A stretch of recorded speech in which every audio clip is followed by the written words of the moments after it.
When you see the way people are talking about their country, you feel happy. You feel happy to be in that country. A government that do not only look after their own people and other people that come to their country. They are concerned about everybody. Everybody's life is important to them. Everybody's safety is important to them. It doesn't matter where you come from. As far as you are a young child or you are a living being, you are an adult or a young child, every of their law cover you. Is that how it is in Nigeria?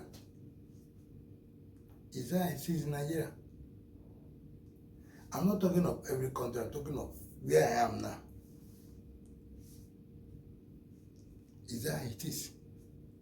You see the way UK, British doctor, I don't say they have their own problem, but they reduce, if the problem is 10, they make sure they reduce it to 2.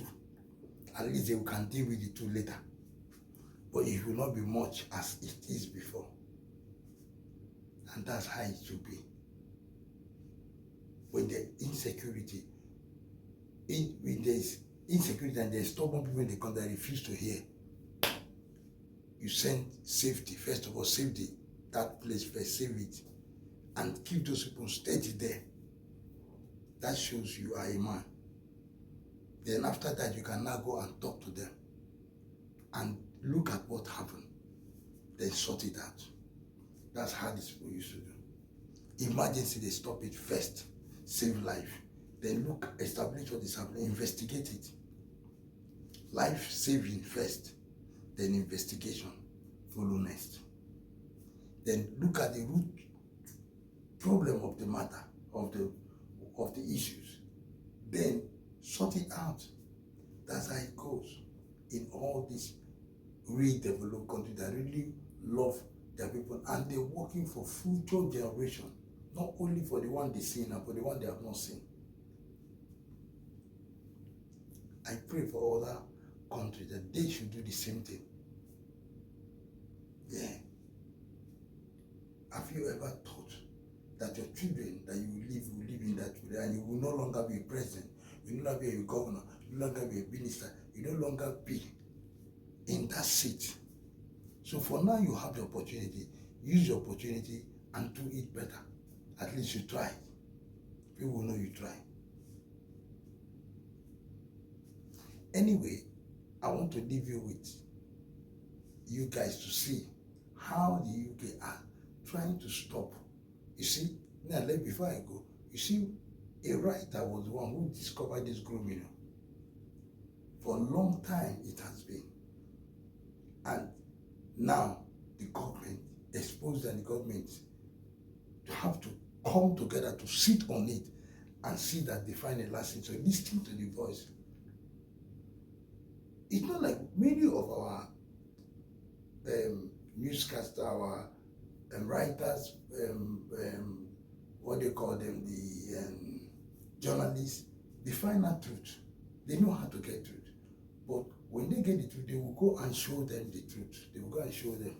And when they show them, the government, they will tell them to keep it away and give them money, and they will go and show something else. No. They should even advise. It should not even, just publish it. Yeah, and let people see. That's what a good job. The good job, publish it with that. But they are scared of their life, that if they publish it, they will come for them. Why would they come for you? Publish it and declare yourself, and the country will secure you. God will secure. The country will make sure that you are well secured, because they know that you are opening the truth. If anything happens to you, it will be a big problem on the government. They know that the country will go upside down.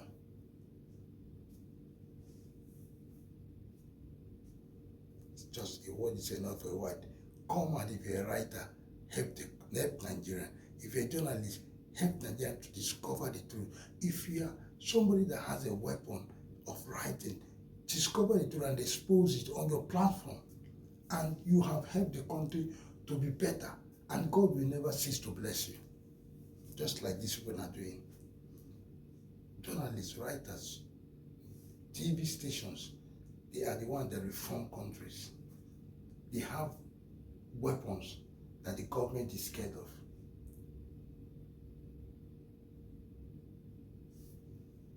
The world is enough very white. Please subscribe, comment, like this video, and watch this video and see how the UK solved their problem.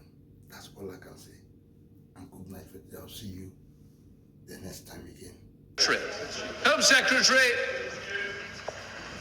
Thank you, Mr. Speaker. With permission, I will update the House on the audit the government commissioned from Baroness Casey on child sexual exploitation and grooming gangs, and on the action we are taking to tackle this vile crime, to put perpetrators behind bars, and to provide the innocent victims of those crimes with support and justice.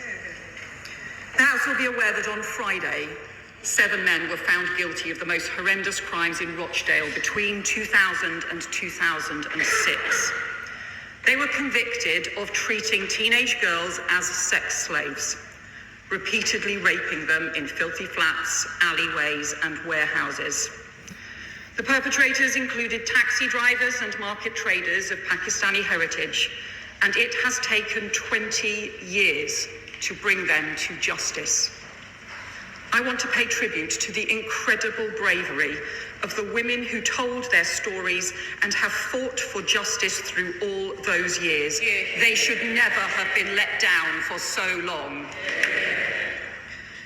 The sexual exploitation of children by grooming gangs is one of the most horrific crimes. Children as young as 10 plied with drugs and alcohol, brutally raped by gangs of men and disgracefully let down again and again by the authorities who were meant to protect them and keep them safe. And these despicable crimes have caused the most unimaginable harm to victims and survivors throughout their lives and are a stain on our society. 5 months ago, I told the House our most important task was to stop perpetrators and put them behind bars. I can report that work is accelerating. Arrests and investigations are increasing. After I asked police forces in January to identify cases involving grooming and child sexual exploitation allegations that had been closed with no further action, more than 800 cases have now been identified for formal review, and I expect that figure to rise above 1,000 in the coming weeks. Let me be clear. Perpetrators of these vile crimes should be off our streets, behind bars, and paying the price for what they have done. Further rapid action is also underway to implement recommendations of past inquiries and reviews, including the 7-year independent inquiry into child abuse, recommendations which for too long have sat on the shelf. So in the Crime and Policing Bill, we are introducing the long overdue mandatory reporting duty, which I called for more than 10 years ago, as well as aggravated offences for grooming offenders so their sentences match the severity of their crimes. And earlier this year, I also commissioned Baroness Louise Casey to undertake a rapid national audit of the nature, scale and characteristics of gang-based exploitation. I specifically asked her to look at the issue of ethnicity and the cultural and social drivers for this type of offending, analysis that had never previously been done, despite years of concerns being raised. And I asked her to advise us on what further reviews, investigations and actions would be needed to address the current and historical failures that she found. I told Parliament in January I expected Baroness Casey to deliver the same kind of impactful and no-holds-barred report that she produced on Rotherham in 2015, so we never shy away from the reality of these terrible crimes. And I am very grateful to Louise and her team that they have done exactly that, with a hugely wide-ranging assessment conducted in just 4 months. The findings of her audit are damning. At its heart, she identifies a deep-rooted failure to treat children as children. A continued failure to protect children and teenage girls from rape, from exploitation and serious violence, and from the scars that last a lifetime. She finds too much fragmentation in the authorities' response, too little sharing of information, too much reliance on flawed data, too much denial, too little justice, too many criminals getting off, too many victims being let down. The audit describes victims as young as 10, often those in care, or children with learning or physical disabilities, being singled out for grooming precisely because of their vulnerability. Perpetrators still walking free because no one joined the dots, or because the law ended up protecting them instead of the victims that they had exploited. Deep-rooted institutional failures, stretching back decades where organisations who should have protected children and punished offenders looked the other way. And Baroness Casey found blindness, ignorance, prejudice, defensiveness, and even good but misdirected intentions all played a part in this collective failure.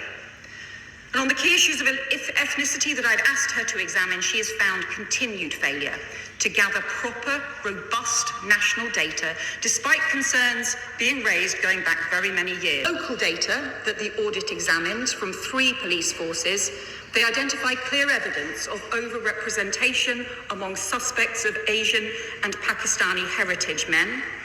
And she refers to examples of organisations avoiding the topic altogether for fear of appearing racist or raising community tensions. These findings are deeply disturbing, but most disturbing of all, as Baroness Casey makes clear, is the fact that too many of these findings are not new. As Baroness Casey's audit sets out, there have been 15 years of reports, reviews, inquiries and investigations into these appalling rapes, exploitation and violent crimes against children, detailed over 17 pages in her report, but too little has changed. We have lost more than a decade. That must end now. Baroness Casey sets out 12 recommendations for change. We will take action on all of them immediately because we cannot afford more wasted years. So we will introduce new laws to protect children and support victims so they stop being blamed for the appalling crimes committed against them. New major police operations to pursue perpetrators and put them behind bars. New national inquiry to direct local investigations and hold institutions to account for past failures. New ethnicity data and research so we face up to the facts on exploitation and abuse. New action across children's services and other agencies to identify children at risk. And further action to support child victims and tackle the new forms of exploitation and abuse online. Taken together, this will mark the biggest programme of work ever pursued to root out the scourge of grooming gangs and child sexual exploitation. Those vile perpetrators who have grown used to the authorities looking the other way must have no place to hide. So let me spell out the next steps we're announcing today. Baroness Casey's first recommendation is we must see children as children. She concludes too many grooming cases have been dropped or downgraded from rape to lesser charges because a 13 to 15-year-old is perceived to have been in love with or had consented to sex with the perpetrator. So we will change the law to ensure that adults who engage in penetrative sex with a child under 16 face the most serious charge of rape. And we will work closely with the CPS and the police to ensure there are safeguards for consensual teenage relationships. We will change the law so that those convicted for child prostitution offences, while their rapists got off scot-free, will have their convictions disregarded and their criminal records expunged. Baroness Casey's next recommendation is a national criminal operation. As I've set out, arrests and investigations are rising, but the audit recommends us going further. So I can announce the police will launch a new national criminal operation into grooming gangs, overseen by the National Crime Agency, bringing together for the first time all arms of the policing response, and will develop a rigorous new national operating model which all forces across the country will be able to adopt, ensuring grooming gangs are always treated as serious and organised crime. And so rapists who groom children, whether their crimes were committed decades ago or are still being committed today, can end up behind bars. But alongside justice, there must also be accountability and action. We've begun implementing the recommendations from inquiries past, including Professor Jay's independent inquiry. And we've said that further inquiries are needed to get accountability in local areas. I told the House in January I would undertake further work to look at how to ensure those inquiries could get the evidence they needed to properly hold institutions to account, and we have sought responses from local councils too. We asked Baroness Casey to review those responses, as well as the arrangements and powers that had been used in past investigations and inquiries to consider the best means to get to the truth. Her report concludes that further local investigations are needed, but they should be directed and overseen by a national commission with statutory inquiry powers. We agree, and we will set up a national inquiry to that effect. Baroness Casey is not recommending another overarching inquiry of the kind conducted by Professor Alexis Jay, and she recommends that the inquiry should be time limited. But its purpose must be to challenge what the audit describes as continued denial, resistance, and legal wrangling among local agencies, and we will set out the further details on the warned in January that the data collection we had inherited from the previous government on ethnicity was completely inadequate. It was only collected on 37% of suspects. Baroness Casey's audit confirms that ethnicity data is not recorded for 2/3 of grooming gang perpetrators, and she says it is not good enough to support any statements about the ethnicity of group-based child sexual exploitation offenders at the national level. I agree with that conclusion, and frankly, it is ridiculous and helps no one that this basic information is not collected, especially when there have been warnings and recommendations stretching back 13 years about the woefully inadequate data on perpetrators, which prevents patterns of crime being understood and tackled. The immediate changes I announced in January to police recording practices are starting to improve the data, but we will need to go much further. Baroness Casey's audit examined local level data in 3 police force areas, Greater Manchester, West Yorkshire and South Yorkshire, where high-profile cases involving Pakistani heritage men have long been investigated and reported, and there they found the suspects of group-based child sexual offences were disproportionately likely to be Asian men. She also found indications of disproportionality in serious case reviews. And while much more robust national data is needed, we cannot and must not shy away from these findings because, as Baroness Casey says, ignoring the issues, not examining and exposing them to the light, allows the criminality and depravity of a minority of men to be used to marginalise whole communities. The vast majority of people in our British, Asian and Pakistani heritage communities continue to be appalled by these terrible crimes and agree that the criminal minority of sick predators and perpetrators in every community must be dealt with robustly by the criminal law.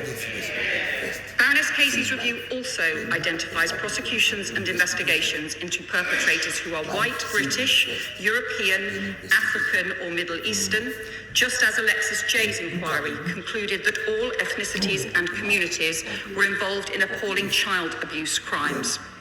So to provide accurate information to help tackle serious crimes, we will make it a formal requirement for the first time to collect both ethnicity and nationality data for all cases of child sexual abuse and exploitation. And we will commission new research into the cultural and social drivers of child sexual exploitation, misogyny and violence against women and girls, as Baroness Casey has recommended. The final group of recommendations from the audit is about the continued failure of agencies who should be keeping children safe to share vital information or act on clear signs of risk. And worryingly, the audit finds that whilst reports of child sexual abuse and exploitation to the police have gone up, the number of child sexual abuse cases identified for protection plans by local children's services has fallen to its lowest ever level, but no one has been curious as to why. And the audit details an abysmal failure to respond to 15 years' worth of recommendations and warnings about the failings of interagency cooperation. So we will act at pace to deliver on Baroness Casey's recommendations on mandatory sharing of information between agencies and on unique reference numbers for children, the work already being taken forward by my right honourable friend, the Education Secretary. And my right honourable friend, the Transport Secretary, will also work at pace to close loopholes in the law on taxi licensing. Finally, I want to respond to three other important issues identified by Baroness Casey in her report, but where she has not made specific recommendations. On support for victims, my right honourable friend, the Health Secretary, will fund additional training for mental health staff in schools on identifying and supporting children and young people who have experienced trauma, exploitation and abuse. Secondly, Baroness Casey reports that she came across cases involving suspects who were asylum seekers. We have asked her team to provide to the Home Office all the evidence that they found so the immigration enforcement can immediately pursue individual cases with the police. But let me make clear, those who groom children or who commit sexual offences will not be granted asylum in the UK. We will do everything in our power to remove them. I do not believe the law is strong enough that we have inherited, so we are bringing forward a change to the law so that anyone convicted of sexual offences is excluded from the asylum system and denied refugee status. We've already increased the removal of foreign national offenders by 14% since the election, and we're drawing up new arrangements to identify and remove those who have committed a much wider range of offences. Finally, Baroness Casey describes ways in which patterns of grooming gang child sexual exploitation are changing, including evidence of rape and sexual exploitation taking place in street gangs and drug gangs that combine criminal and sexual exploitation. I do not believe that this kind of exploitation has been sufficiently investigated. It also describes sexual exploitation in modern slavery and trafficking cases, and most significant of all, it describes the huge increase in online grooming and horrendous sexual exploitation and abuse, including the use of social media apps to build up relationships and lure children into physical abuse. And the audit quotes one police expert saying, "If Rotherham were to happen again today, it would start online." So, Mr. Speaker, we are also passing world-leading new laws to target those who groom and exploit children online, investing in cutting-edge technology to target the highest harm offenders, but we will need to do much more, or the new scandals and shameful crimes of the future will be missed. When the final report of Alexis Jay's 7-year national inquiry was published in October 2022, the then Home Secretary, Grant Shapps, issued a profound and formal public apology to the victims of child sexual abuse so badly let down over decades by different levels of the state. As Shadow Home Secretary at that time, I joined him in that apology on behalf of the opposition and extended it to victims of child sexual exploitation too. To the victims and survivors of sexual exploitation and grooming gangs, on behalf of this and past governments and the many public authorities who let you down, I want to reiterate an unequivocal apology for the unimaginable pain and suffering that you have suffered and the failure of our country's institutions through decades to prevent that harm and keep you safe. But words are not enough. Victims and survivors need action. The reforms I've set out today will mean the strongest action any government has taken to tackle child sexual exploitation, more police investigations, more arrests, a new inquiry, changes to the law to protect children, and a fundamental overhaul of the way organisations work to support victims and put perpetrators behind bars. But none of this will work unless everyone is part of it, unless everyone works together to keep our children safe. I commend this statement to the House. Right.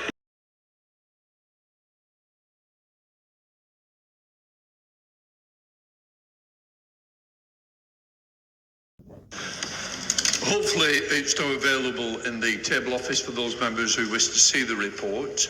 The other thing is, The Home Secretary quite rightly took longer than expected, and I have no problem with that. Just to say to the Leader of the Opposition, Kemi Badenoch, the same is available as well, and to the Lib Dems. Kemi Badenoch. Mr. Speaker, I'd like to thank the Right Honourable Lady for advance sight of this statement. Although I must say, I couldn't believe my ears, listening to the Home Secretary's statement as if this was their plan all along, when we all know it is another U-turn. After months of pressure, the Prime Minister has finally accepted our calls for a full statutory national inquiry into the grooming gangs. And I welcome that we have finally reached this point. And we must remember that this is not a victory for politicians, especially the ones like the Home Secretary who had to be dragged to this position, or the Prime Minister. This is a victory for the survivors who have been calling for this for years. I have been speaking to many who do not have confidence that a government that ignored their concerns will deliver. But before I turn to the detail of the Home Secretary's statement, I want to recognise the tireless work of those who refuse to let this issue be buried. Survivors like Fiona Goddard, who bravely waived her anonymity, and the parents of survivors like Marlon West, who I spoke to this morning. Maggie Oliver, whose courage in speaking truth to power has been instrumental in bringing us to this point. The late Andrew Norfolk, whose fearless journalism brought these crimes to light, Baroness Casey for her review, and Charlie Peters, who has consistently been a voice for the voiceless. Mr. Speaker, the Prime Minister's handling of this scandal is an extraordinary failure of leadership. His judgment has once again been found wanting. Since he became Prime Minister, he and the Home Secretary dismissed calls for an inquiry because they did not want to cause a stir.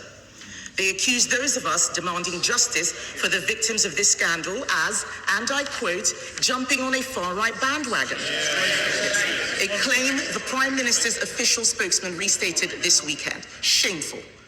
It has been left to Conservatives time and time again to force this issue. 3 times, Mr. Speaker. 3 times. They can mutter now. They all mutter now. 3 times, Mr. Speaker, these Labour MPs voted against the national inquiry. They voted against it 3 times. Liberal Democrats didn't bother to vote at all. Asleep at the wheel, Labour MPs voted against a reasoned amendment to the Children's Bill. At committee stage of that bill, they voted against. At committee stage of the crime and policing... Mr. Swallow, I want you to set a good example. It's a very serious debate. Temps are running high, but I certainly don't want you to see you pointing and shouting and bawling in that way. Mr. Speaker, they can point and shout as much as they like. They know the truth as we on the side of the House do. 3 times, I will repeat myself, Mr. Speaker, 3 times. Labour MPs voted against a reasoned amendment to the Children's Bill. At committee stage of that bill, they voted against. At committee stage of the Crime and Policing Bill, they voted against a national inquiry. And at Prime Minister's questions, the Prime Minister repeatedly ruled out a national inquiry to the chairs of all of these Labour MPs who are now pretending this is what they believed all along. And no doubt, the Home Secretary in her response to me will try and claim that the previous government did nothing. Yes. A wholly false assertion that she should not repeat today. The Conservative government took extensive action, starting with the original J report, commissioned in 2014 by the then Home Secretary Theresa May. A year later, she commissioned the independent investigation into child sexual abuse, and Sajid Javid commissioned ethnicity data collection in 2018. So it is wrong, as the Home Secretary said, to claim that ethnicity data collection had not been done, and I will remind her that the Foreign Secretary criticised Sajid Javid at the time, said he was bringing the Office of Home Secretary into disrepute, and said he was pandering to the far right for doing exactly what she says she's doing now. They should be ashamed of themselves. We accepted all the recommendations of that previous child sexual inquiry of 2022, except the ones who have a new cabinet minister, which would not have made any difference at all to the victims of this scandal. The Home Secretary claimed that the recommendations sat on the shelf. Let me be clear, Mr. Speaker. We went further than those recommendations. It was the Conservatives who established the Grooming Gangs Task Force, which supported police forces to make 807 arrests for group-based child sexual exploitation last year. So don't tell me we did nothing. It is vital, Mr. Speaker, that this inquiry is robust, swift, and above all, independent. There are legitimate concerns about institutions investigating themselves, especially as some of the most egregious cases of institutional failure occurred in Labour-controlled authorities. They can moan as much as they like, Mr. Speaker, but the people out there believe that is why nothing has happened yet. In Greater Manchester, Operation Augusta was prematurely shut down. In Rotherham, under continuous Labour control since 1974, we saw repeated failures. In Telford, where Labour has predominantly held power, the current MP initially rejected calls for an inquiry while serving as council leader. This inquiry must have teeth. It must start with known hotspots like Bradford and Rochdale, and I commend my honourable friend, the member for Keighley, for his persistent advocacy of this issue. We need clear commitments, Mr. Speaker. For example, will the inquiry examine the role of ethnicity in these crimes, confronting hard truths about potential cover-ups motivated by fears of appearing racist? There's no point then muttering, the Home Secretary said it herself.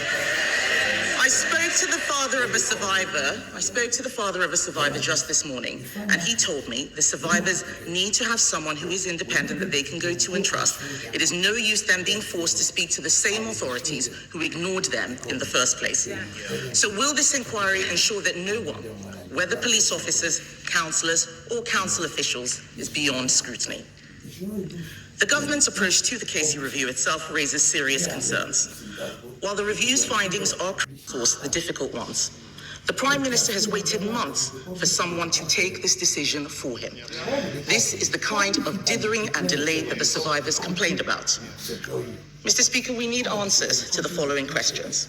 The House deserves to know what changed the Prime Minister's mind from thinking this was dog whistle far-right politics to something he must do. When exactly did Baroness Casey submit her findings to Downing Street, and did the government request any changes to her report? Does she agree that anyone in authority who deliberately covered up these disgusting crimes should be prosecuted for misconduct in public office, and those prosecutions should happen alongside, not after, the inquiry? Because we believe that anyone in the police, local authorities, social services, or even the CPS who covered this up because they cared more about so-called community relations than about protecting vulnerable girls as young as 10 years old should be pursued. And we welcome her comments about perpetrators not being able to make asylum claims. I will remind the Home Secretary that we put forward an amendment in the Borders Bill, and she and all her colleagues voted against that very measure. So does she now agree that perpetrators should also not be able to make human rights claims to avoid deportation, and will she legislate to do that? Will the inquiry be concluded within 2 years? And will every one of the 50 towns affected be covered, including Bradford, which is still refusing to conduct an inquiry into this? And will those local inquiries have the power to summon witnesses, or is that power only for the national inquiry? And most critically, we need a clear timeline for conclusions and actions. The victims cannot wait another decade for justice. We should be able to do this in 2 years. And finally, Mr. Speaker, we didn't need to commission a report to tell us what we already knew. So will she apologise on behalf of herself, the Labour Party and the Prime Minister for wasting so much time and voting against this, dismissing the concerns of the survivors? The House, the British public, and most importantly, the many brave survivors deserve clear answers from a government of dithering and delay.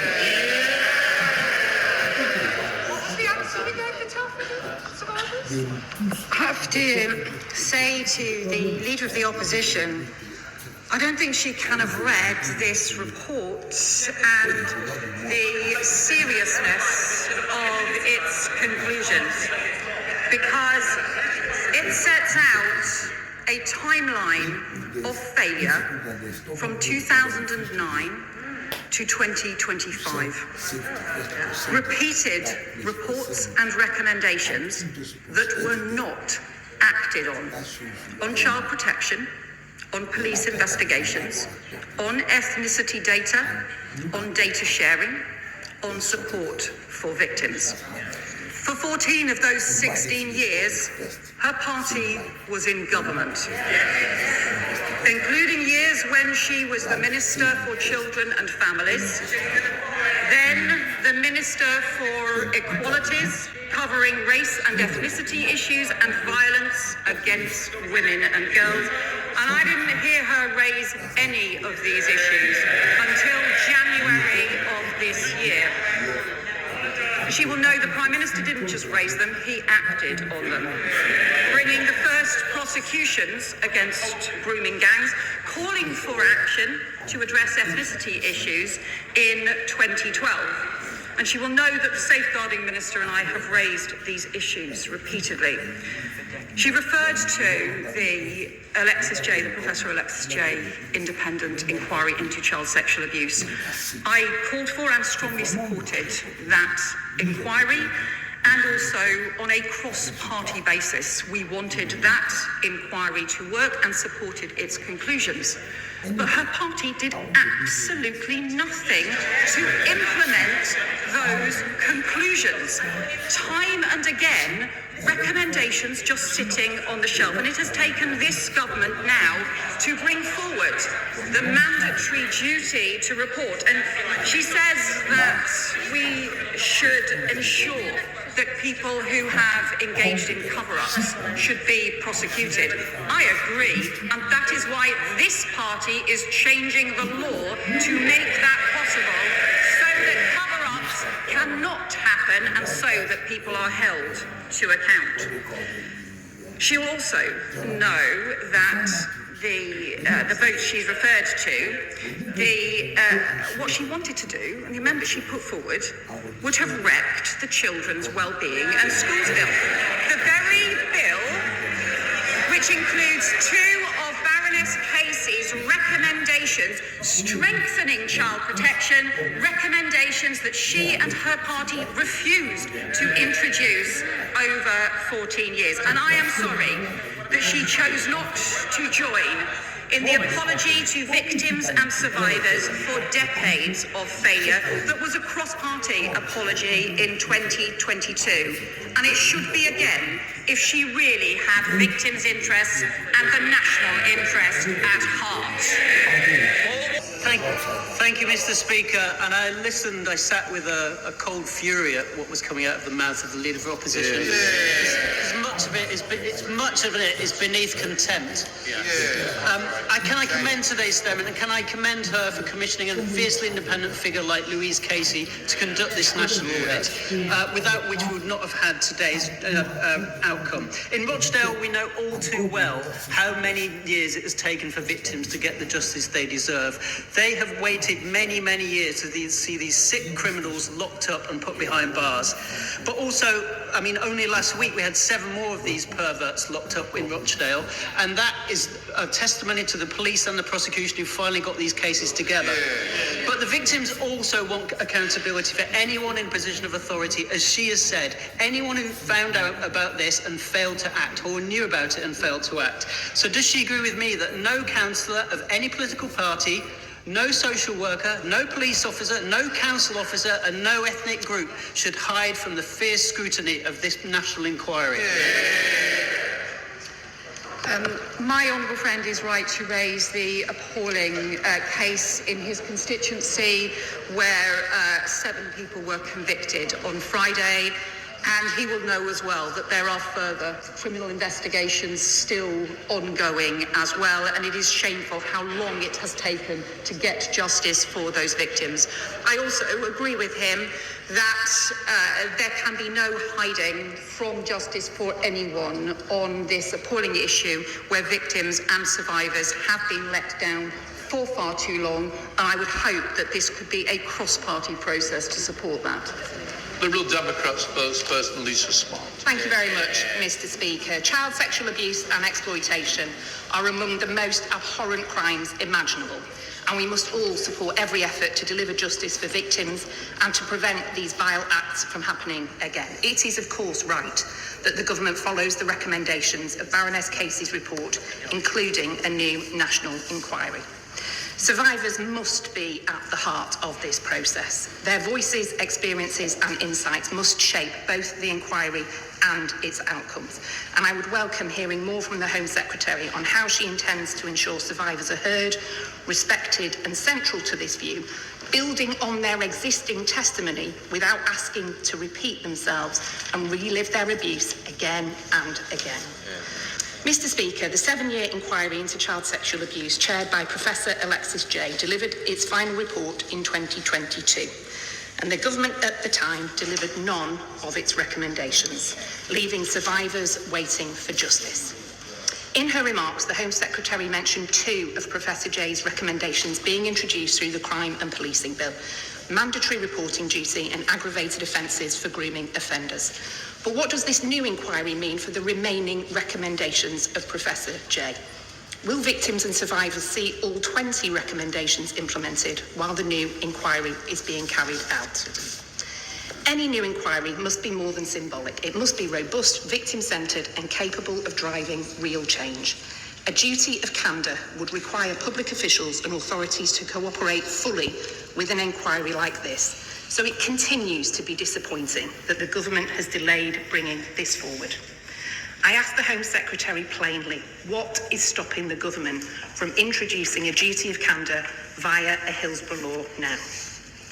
Finally, now that Baroness Casey has completed her review, I welcome her appointment as chair of the Independent Commission into Adult Social Care. I trust she will bring to that hugely important role the same determination to challenge injustice and champion the voices of those too often left unheard.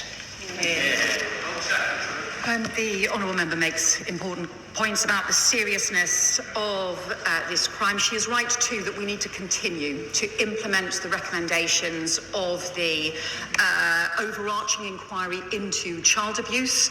The Safeguarding Minister updated the House before Easter on those recommendations and the action that we are taking forward on those. I can tell her that a lot of the Home Office measures are already well underway as well, and we will continue to do that. It's really important that we don't simply have recommendations sitting on shelves, that things have to be implemented. On the Hillsborough law, we are working at pace to get the details right and bring it before the House. She will understand that it needs to meet the expectations of the Hillsborough families as well as be right for the House too. And we will continue to work on the wider issues as well. Baroness Casey in her foreword says, if we'd got this right years ago, seeing these girls as children raped rather than wayward teenagers or collaborators in their abuse, collecting ethnicity data and acknowledging as a system that we did not do a good enough job, then I doubt we'd be in this place now. We lost a decade, we can't lose. With Amex, you do something. Naz Shah. Thank you, Mr. Speaker. Can I first thank the Home Secretary for her statement and for her leadership and commitment to get a grip on this issue. As a Member of Parliament for one of the largest constituencies of Muslim and Pakistani heritage people, Muslims, I know the sheer anger and condemnation that the vast majority of them share, like all Britons, against those that commit these vile actions and vile sexual abuse. This is not only backed by recent polling by Opinion that shows Muslims are deeply concerned, majority of them, about grooming gangs, but by sermons in mosques, letters from leading figures, demonstrations on the streets, and so much more, often not given the media coverage that they deserve. I am pleased to see the National Crime Agency will be involved in the future inquiries, and let me reiterate in this House that British Muslims stand on the side of victims and support the full force of the law against all perpetrators of abuse. But would the Home Secretary agree with me that those that display selective outrage or fan the flames to blame entire communities do nothing to protect innocent victims or further the cause of victims? Can I welcome my honourable friend's points that she makes about the anger in her community, the anger across British Muslim communities towards the grooming gangs, towards the rape of children, towards these appalling crimes, and the work that she has long called for, including stronger action from the police to be able to go after perpetrators and bring them to justice. She is right that this is shared right across communities, is the horror at crimes committed against children and particularly against young girls. It is in the interests of those children and of those victim survivors that we have reforms now. On the First Select Committee, Karen Bradley. Thank you very much, Mr. Speaker. Can I thank the Home Secretary for her statement and for early sight of it. I'm pleased also that Baroness Casey has agreed to come before the committee tomorrow to set out her report more clearly to us. I am concerned about the potential for inquiries trying to get to the truth, potentially prejudicing criminal trials. So could she set out how she envisages the two things running alongside each other, an inquiry and criminal prosecutions? I welcome that question from the Select Committee Chair, and I am glad that Baroness Casey will have the opportunity to set out more details of her findings. As the Chair will know, the Baroness Casey has a huge expertise and determination and will be forthright in giving the evidence that she has drawn together. She makes a very important point, and it will be important for the Independent Commission, for the Independent Inquiry, to have arrangements with police forces to ensure that where there are current criminal investigations underway, they are not cut across, but so that we also ensure that we can uncover where there have been institutional failings, because it's those institutional failings to pursue action or to turn a blind eye towards action that need to be pursued in particular areas as part of those local investigations and as part of the national inquiry. She'll know that these kind of arrangements have been done in inquiries in the past, so they can be done and will need to be so again now. Sean Davis. First, I want to praise and pay tribute to survivors from right across the country, and again highlight the survivors who worked in Telford alongside myself and other organisations to do that local-based review. The reason we did a local-based review was because the then Home Secretary Amber Rudd and the then local government minister Rishi Sunak refused to provide a statutory inquiry into Telford, and that's why we worked together with the Police and Crime Commissioner, who happens to be a Conservative, and people from across the political spectrum to take this out of the party political field and try and find answers in our small part of the world. Mr. Speaker, what we do need, though, is action. Action in regards to the Jay inquiry, action in regards to the Casey review, but also, Home Secretary, the number of local reviews that have taken place up and down this country that have not been on the desks of ministers over the last 14 years and have not therefore received the attention that they deserve. Does she agree? My honourable friend is right to say what we need is change and action. Recommendations from inquiries need to be implemented. The Telford inquiry that took place had as part of its strength was that it involved victims and survivors at the very heart of the inquiry, and also had serious plans to ensure that the recommendations were then taken forward and implemented, and had ways in which to follow up to make sure that those recommendations were implemented. That is crucial. It's no good just having inquiries where recommendations sit on a shelf. We have to make sure that they are implemented alongside pursuing answers. Robin Moore. Thank you. And can I just start by saying that the fact that victims and survivors of this horrific crime have quite literally had to become campaigners themselves to reach this outcome is something that should make everybody in this House stop and think. When I last met the Safeguarding Minister with leading child abuse lawyer David Greenwood, we pointed out the very fundamental flaw in her own government's Grooming Gangs strategy. And that was the completely ridiculous decision to give council leaders in areas like Keighley and the wider Bradford district the option to simply say no to an inquiry. So now that we have an inquiry equipped with statutory powers, can I ask the Home Secretary, what message does she have for local leaders in my region who think that they can still get away with saying no?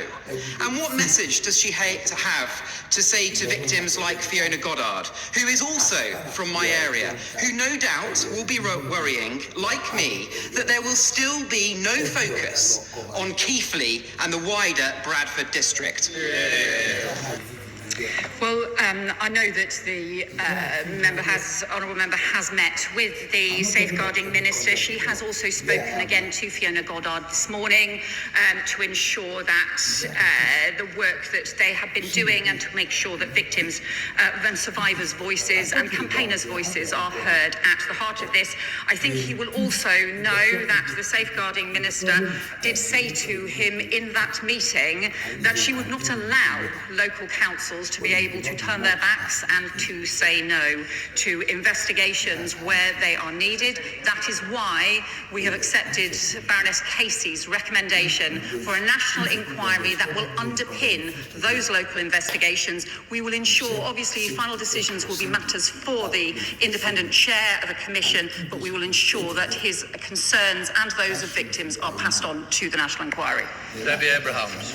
Mr. Speaker, and I thank my right honourable friend for her statement. I'd also like to pass on my thanks to Dame Louise Casey for meeting with Oldham victims and survivors of CSE. They want no further delays to justice and for perpetrators to face the full face of the law now. It is unacceptable that some are being given court dates of 2028 with all the risk that implies. They want no more red tape, and they want survivors to be at the heart of rooting out these perpetrators and getting justice. Can the Home Secretary ensure that this will happen? And will she now consider making misogyny a hate crime? I welcome the work that my honourable friend has done through very many years to champion victims in Oldham, to champion victims across her constituency and to work with survivors as well. She is right to point to the terrible delays in the justice system. She will know that the Lord Chancellor is taking forward reforms to look at how the huge backlog, particularly in Crown Court cases, can be dealt with, because justice delayed is justice denied, and already so many survivors have waited far too long for justice. I can assure her that those concerns are very much uppermost in the Lord Chancellor's mind. Mark Pritchard. Where there have been local inquiries commissioned by councils, will there be an opportunity for those same areas to fall under the remit of this national inquiry to ensure that some of the issues that the Home Secretary herself references today are still ongoing, are caught within the new framework of the new inquiry? The question you raise is an important one, and ultimately the final decisions will need to be for the independent chair and the commission. That's what happens when we set it up as a national inquiry rather than a government process. But he was right he will know that, for example, there have been concerns raised around investigations, inquiries that have taken place around Greater Manchester, having final areas that they were not able to compel or to get to the bottom of. They have worked as a result with the Her Majesty's Inspectorate of Policing in order to be able to pursue the final stages of an investigation inquiry, and we did look at whether there were other powers, either through local government acts or through in police inspection powers. However, the simplest way to address this is for it to be done through the national inquiry, and he will be able to make representations around his area, so will any other MPs be able to make representations on their area too. Pegs. By welcoming the statement and the absolute determination of Baroness Casey and this government to hold the perpetrators to account and to hold to account those who may have been involved in cover-ups. One of the recommendations that comes through in the report is around the confusion between different agencies. A particular element around that is around taxi licensing and taxis from out-of-town areas. And I know definitely from my own city of Peterborough, the challenge both to law-abiding, decent taxi drivers undercut by different licensing laws, but also law enforcement and the safety of passengers where we have plates from different areas. I note that's one of the recommendations. Can my right honourable friend give us more details of how we will move at speed to create a national level playing field so that passengers are safe and drivers have the support they need to keep everyone safe?